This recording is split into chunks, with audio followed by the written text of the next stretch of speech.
नमस्कार, India news देख रहे हैं आप और मैं हूं आपके साथ सचिन दुबे। शुरुआत करते हैं फटाफट खबरों की। दिल्ली जल बोर्ड ने मांग की है, सुप्रीम कोर्ट हरियाणा सरकार को आदेश दे दिया कि वो यमुना में प्रदूषण न फैलाए। दिल्ली जल बोर्ड के मुताबिक यमुना में अमोनिया का हाई लेवल है। याचिका के मुताबिक वजीराबाद बैराज में लगातार घटते जलस्तर के कारण दिल्ली को जल संकट का सामना करना पड़ रहा है। वजीराबाद बैराज में पानी की मात्रा और गुणवत्ता पूरी तरह से हरियाणा पर निर्भर करती है। लोकसभा में पीठासीन अधिकारी राजेंद्र अग्रवाल ने लोकसभा अध्यक्ष ओम बिरला के कोरोना संक्रमित होने की जानकारी दी। सदन ने उनके जल्द स्वस्थ होने की कामना की। सीएमओ में कोरोना की घुसपैठ, कई आईएएस अधिकारी कोरोना की चपेट में आए। मुख्यमंत्री मनोहर लाल के अतिरिक्त प्रधान सचिव अमित अग्रवाल कोरोना संक्रमित, मुख्य सचिव विजय वर्धन को भी कोरोना की पुष्टि। मुख्यमंत्री के chief principal secretary DS Dhesi, CIT chief Alok Mittal को भी हो चुका है corona. Political adviser Ajay Kaur, सचिव अभिमन्यु सिंह भी चल रहे हैं कोरोना पॉजिटिव। कैबिनेट मंत्री मूलचंद शर्मा ने नगर निगम का औचक निरीक्षण किया। मूलचंद शर्मा ने अधिकारियों को भी ताड़ लगाई है। उन्होंने हिदायत देते हुए कहा कि भ्रष्टाचार खत्म नहीं हुआ तो अधिकारी सस्पेंड किए जाएंगे। कैबिनेट मंत्री मूलचंद शर्मा ने कहा कि पिछले कई दिनों से नगर निगम में भ्रष्टाचार की शिकायतें मिल रही थी, जिसको लेकर मूलचंद शर्मा ने निगम में औचक निरीक्षण किया है। वल्लभगढ़ में होली मिलन समारोह के दौरान पहुंचे कैबिनेट मंत्री मूलचंद शर्मा ने शहर के विकास को लेकर कहा कि शिक्षा और सुरक्षा पर पूरी तरह से ध्यान दिया जा रहा है। जल्द शहर में सीसीटीवी कैमरे लगाए जाएंगे। फरीदाबाद राष्ट्रीय जागृत महिला मंच की ओर से होली मिलन समारोह कार्यक्रम का आयोजन किया गया, जिसमें महिलाओं ने जमकर मौज मस्ती की। इस दौरान महिला जागृति मंच की टीम ने डीजे की धुन पर नाचा भी है। मंच के राष्ट्रीय अध्यक्ष अंबिका शर्मा ने कहा कि होली भाईचारे का प्रतीक है, इससे सभी को मिलजुल कर मनाना चाहिए। कार्यक्रम में शामिल सभी लोगों ने एक दूसरे को होली की बधाई भी दी है। देश भर में कोरोना के मामले लगातार बढ़ रहे हैं। अब साइबर सिटी गुरुग्राम में भी कोरोना के मामले में लगातार इजाफा हो रहा है। इसी को लेकर गुरुग्राम से विधायक सुधीर सिंगला ने हेल्थ चेकअप की शुरुआत भी की है। हेल्थ चेकअप में लोगों को फ्री में कोरोना टेस्ट किए जाएंगे और मुफ्त में ही कोरोना वैक्सीन भी लगाई जाएगी। विधायक ने बताया कि लापरवाही की वजह से कोरोना के मामले लगातार बढ़ रहे हैं। विधायक सुधीर सिंगला ने मीट की दुकानें बंद रखने के फैसले पर हो रही राजनीति को गलत बताया था। साथ ही कहा कि बारिश के दिनों में जलभराव की समस्या से निजात दिलाने के लिए उन्होंने ड्रेनेज का भी उद्घाटन किया है। देश में 24 घंटे में 47,000 से ज्यादा नए केस मिले हैं। 213 मरीजों की जान चली गई है। 21,000 से ज्यादा मरीज रिकवर भी हुए हैं। अब टोटल केस का आंकड़ा 1 करोड़ 16 लाख के पार हुआ है।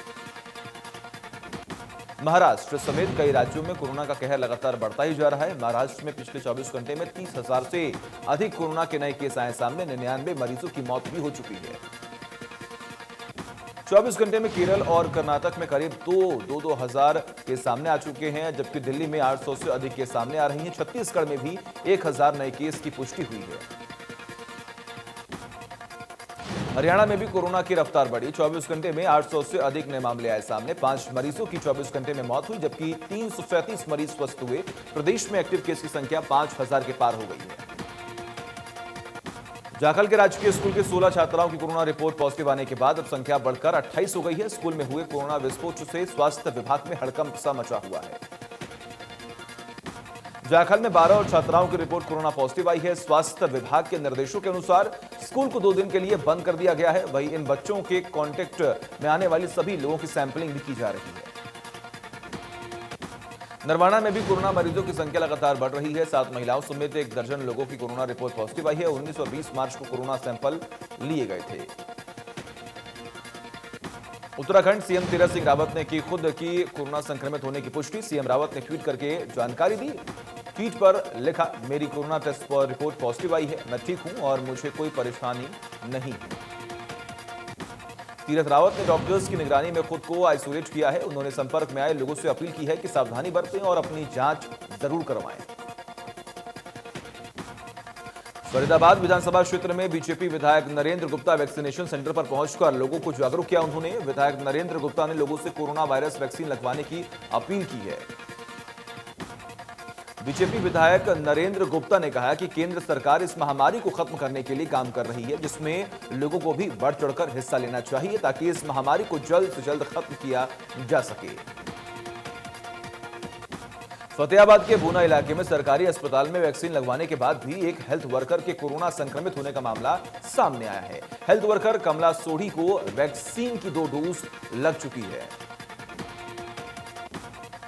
फतेहाबाद स्वास्थ्य विभाग में कोरोना टीकाकरण अभियान में हेल्थ वर्कर लगातार काम कर रही थी। रिपोर्ट पॉजिटिव आने के बाद हेल्थ वर्कर को होम आइसोलेट भी किया गया। फतेहाबाद के सीएमओ डॉक्टर मनीष बंसल का कहना है कि कुछ मामलों में एंटीबॉडीज शरीर में तैयार नहीं हो पाती हैं। इसके चलते कोरोना वैक्सीन लेने के बाद भी व्यक्ति संक्रमित हो सकता है। कोरोना को लेकर अंबाला रेलवे प्रशासन ने रेलवे स्टेशन पर कोरोना के बचाव के लिए एक दुकान खोल दी। प्रशासन का मकसद है कोई यात्री मास्क सैनिटाइजर लाना भूल जाए तो दुकान से खरीद कर ले जा सकते हैं। विभाग का यह मानना है कि इससे जहां कोरोना से बचाव होगा वहीं लोग बिना मास्क के चालान से भी बच सकेंगे। रेलवे कोरोना को लेकर पूरी तरह से अलर्ट है, जिससे समय समय पर अनाउंसमेंट कर यात्रियों को हिदायतें भी दी जा रही हैं। महम चौबसी के गांव फरमाना में कोरोना का टीका लगाया गया। सरपंच की ओर से गांव में कोरोना वैक्सीन लगवाने को लेकर मुनादी कराई गई है। कोरोना वैक्सीन का दूसरा टीका 28 दिन बाद लगाया जाएगा। फरीदाबाद में 24 घंटे में 37 केस मिले हैं, जबकि सोनीपत में 25 नए केस की पुष्टि हुई है। इसके अलावा करनाल में 142 कोरोना केस मिले हैं। अंबाला में 24 घंटे में 75 और पंचकुला में 93 कोरोना केस की पुष्टि हुई है। पानीपत में 41 और कुरुक्षेत्र में कोरोना के 103 नए मरीज मिलने से दहशत फैली है। नूह मनेन्द्रगढ़ से राहत भरी खबर है। यहां 24 घंटे में कोई भी मरीज नहीं मिला। वहीं चरखी दादरी से सिर्फ 2 नए मरीज मिले हैं, जबकि पलवल में सिर्फ 1 नए मरीज की पुष्टि हुई है। दिल्ली हरियाणा के जल विवाद को लेकर सुप्रीम कोर्ट में गुरुवार को सुनवाई। दिल्ली जल बोर्ड ने मामले में जल्द सुनवाई की मांग की थी, जिस पर सुनवाई के लिए सुप्रीम कोर्ट ने 25 मार्च की तारीख तय की है। दरअसल दिल्ली जल बोर्ड ने सुप्रीम कोर्ट में याचिका दाखिल कर हरियाणा से पर्याप्त पानी रिलीज करने की मांग की थी। दिल्ली जल बोर्ड ने याचिका में आरोप लगाया कि हरियाणा यमुना में प्रदूषण फैला रहा है। गुरुग्राम सदर बाजार को जाम फ्री करने का ट्रायल टालने के बाद अब नगर निगम ने लोगों में से मदद मांगी है, जिससे सदर बाजार को व्यवस्थित, सुरक्षित, स्वच्छ, सुंदर बनाया जा सके। बाजार में आने वाले ग्राहकों की संख्या और बढ़े, साथ ही व्यापारियों को भी फायदा हो। सदर बाजार पार्किंग समस्या के साथ साथ महिला शौचालय नहीं होने की बात नवीन गोयल ने नगर निगम कमिश्नर के सामने रखी है। करनाल में कॉलोनाइजर ने आत्महत्या की कोशिश की है। कॉलोनाइजर ने एक नोट छोड़ा जिसमें 5 लोगों के नाम लिखे हुए थे। इनमें डीटीपी के बड़े अधिकारी का नाम भी शामिल है। कॉलोनाइजर प्रवीण ने फेसबुक पर वीडियो डालकर 27 लाख रुपए की रिश्वत मांगने का डीटीपी अधिकारी पर आरोप लगाया। करनाल में पिछले कई दिनों से डीटीपी विक्रम कुमार अवैध कॉलोनियों पर पीला पंजा चला रहे थे। पुलिस ने फिलहाल मामला दर्ज कर लिया है। कॉलोनाइजर प्रवीण के होश में आने के बाद बयान लिए जाएंगे। उन्हें अस्पताल में भर्ती करवा दिया गया है। एक बड़े अधिकारी का नाम आने के बाद मामला काफी गर्म हो चुका है। कस्बा बराड़ा की बेटी सोनाली शर्मा सेना में लेफ्टिनेंट के पद पर नियुक्त हुई है। सोनाली की इस उपलब्धि से घर में खुशी का माहौल है। 17 मार्च 2021 को पासिंग आउट परेड में सोनाली को लेफ्टिनेंट के पद पर चुना गया। मुलाना विधायक वरुण मुलाना ने सोनाली को बधाई देते हुए कहा कि कस्बा बराड़ा की बेटी सोनाली शर्मा का लेफ्टिनेंट के पद पर चयन होना क्षेत्र के लिए बहुत ही गर्व की बात है। गुरुग्राम में पर्यावरण को साफ रखने और प्लास्टिक के इस्तेमाल को खत्म करने के लिए नगर निगम पार्षद कुलदीप यादव ने स्टील बर्तन बैंक की शुरुआत की है। गुरुग्राम में आयोजित होने वाले सामाजिक कार्यों में स्टील बैंक से बर्तन ले जा सकते हैं।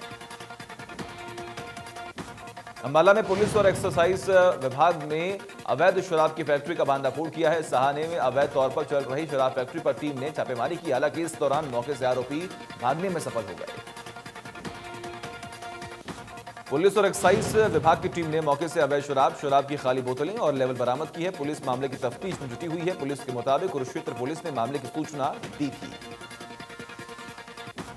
मेवात पुलिस ने अवैध शराब तस्करी के मामले में बड़ी कार्रवाई की है। अवैध शराब के करीब 500 पेटियों से भरे ट्रक को पुलिस ने बरामद कर लिया है। हालांकि इस दौरान तस्कर फरार हो गए। आरोपियों की पहचान कर मामला दर्ज कर लिया गया है।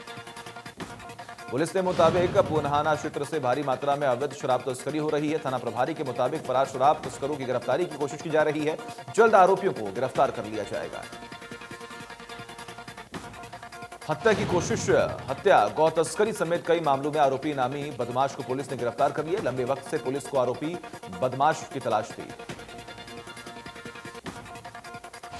थाना पुनहाना प्रभारी के मुताबिक आरोप बदमाश जमील के लुंगी कला गांव में होने की सूचना मिली थी। बदमाश जमील के से पूछताछ कर काफी वारदातों का खुलासा होने की संभावना है। जाखल के सरकारी स्कूल में कोरोना विस्फोट के बाद हरकत में शिक्षा विभाग। ब्लॉक शिक्षा अधिकारी के द्वारा सरकारी और प्राइवेट स्कूलों में चलाया गया चेकिंग अभियान। क्लासरूम में बिना मास्क बैठे बच्चों को लेकर अध्यापकों को लगाई गई, जितने भी अध्यापक हैं उनको फटकार लगाई गई है। ब्लॉक शिक्षा अधिकारी ने स्कूल संचालकों को स्वास्थ्य विभाग की गाइडलाइंस का पालन करने के लिए निर्देश दिए। साथ ही चेतावनी दी कि अगर लापरवाही की गई तो कार्रवाई भी की जाएगी। वल्लभगढ़ ब्लॉक में पंचायत चुनाव को लेकर जम्मू कश्मीर से 1244 मत पेटियां मंगाई गई हैं। वल्लभगढ़ खंड विकास एवं पंचायत अधिकारी प्रदीप कुमार की निगरानी में इन सभी पेटियों को रखवाया गया है। पंचायत अधिकारी की माने तो चुनाव की तैयारियों को लेकर प्रशासन पूरी तरह से मुस्तैद है। वहीं जिले में 2 नई पंचायतों का गठन भी किया गया है। जल्द ही सरकार के दिशा निर्देश चुनावी कार्यों को पूरा किया जाएगा। कैथल में 1758 लाख रुपए की विकास परियोजनाओं के उद्घाटन और लोकार्पण के अवसर पर कार्यक्रम हुआ, जिसमें महिला एवं बाल विकास मंत्री कमलेश ढांडा शामिल हुई। कृषि मंत्री जेपी दलाल ने कहा कि भिवानी को करीब 10 करोड़ की 6 सड़कें मिली हैं। इस दौरान कृषि मंत्री जेपी दलाल ने कहा कि सीएम मनोहर लाल को प्रदेश के विकास की धुन चढ़ी है, जो सभी जिलों का समान विकास कर रही है। इस दौरान उन्होंने पानी की कमी पर कहा कि इस साल पानी का जबरदस्त संकट है, ऐसे में पानी बचाना जरूरी है। उन्होंने अधिकारियों को पीने के पानी सभी को उपलब्ध करवाने के निर्देश दिए हैं।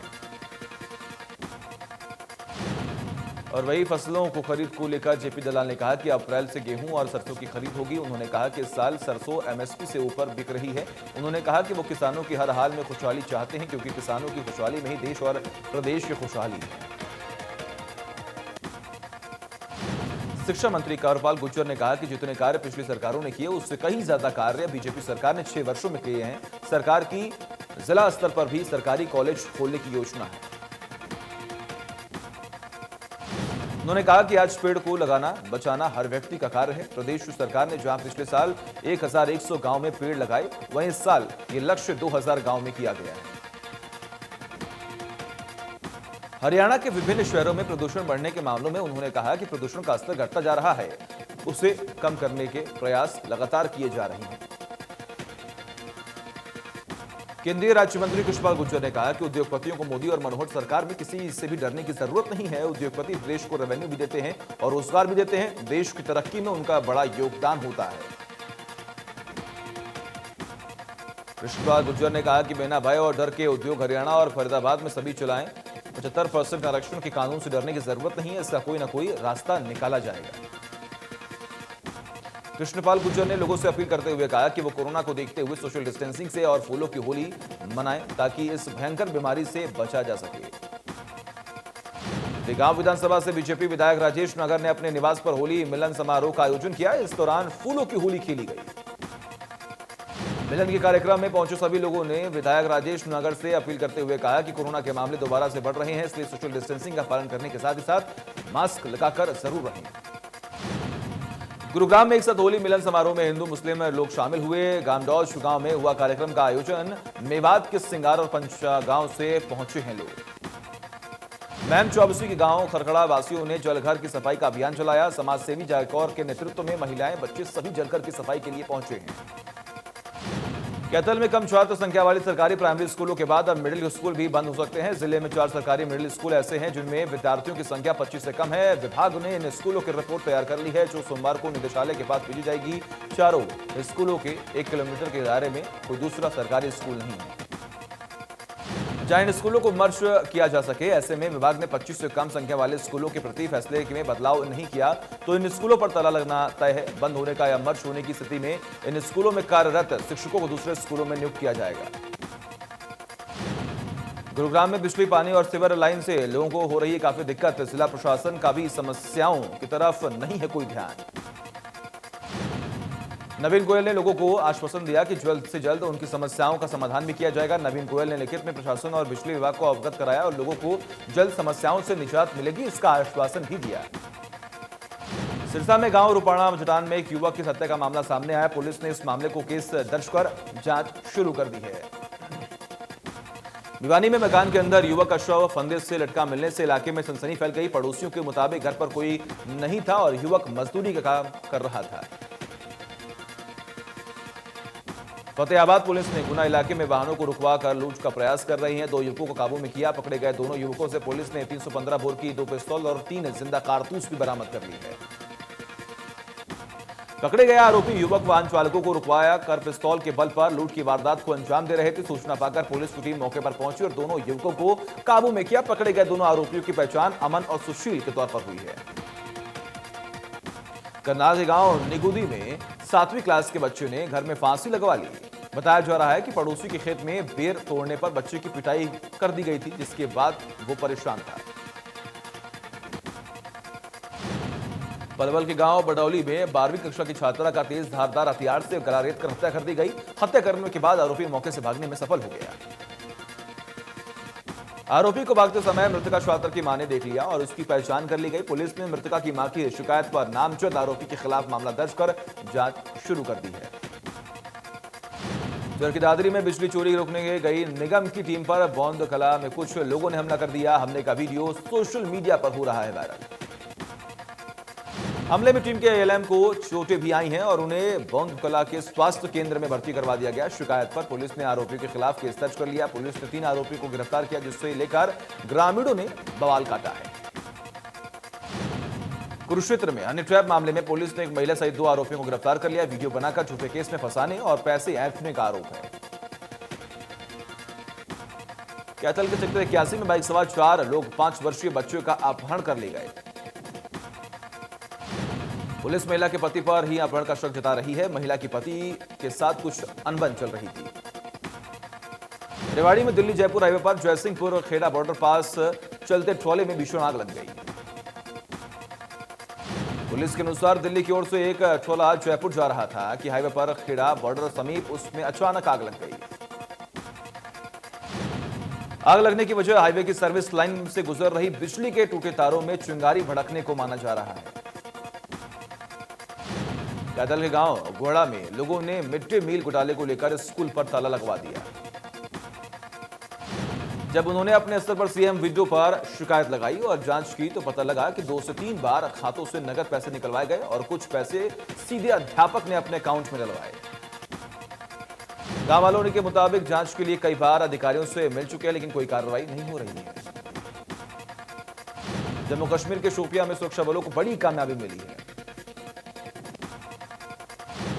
सुरक्षा बलों ने कार्रवाई के दौरान आतंकियों से कई हथियार भी बरामद कर लिए हैं। जांच जारी है।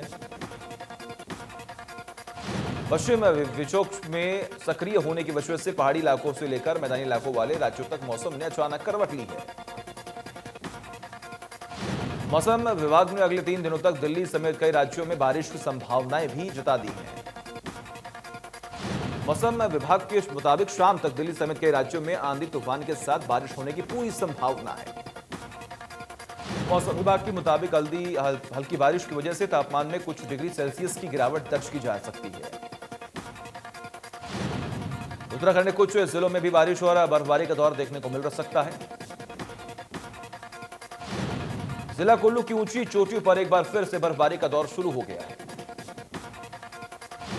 बर्फबारी के चलते यहां से वाहनों की आवाजाही प्रभावित हो गई है। और वही जिला लाहौल स्पीति में भी देर रात से बर्फबारी हो रही है, जिसके चलते एक बार फिर से लाहौल मनाली में पहाड़ों की चोटियां सफेद हो गई हैं। बारिश होने के चलते किसानों को भी राहत मिली है, क्योंकि बारिश न होने के चलते गेहूं की फसल सूख रही थी।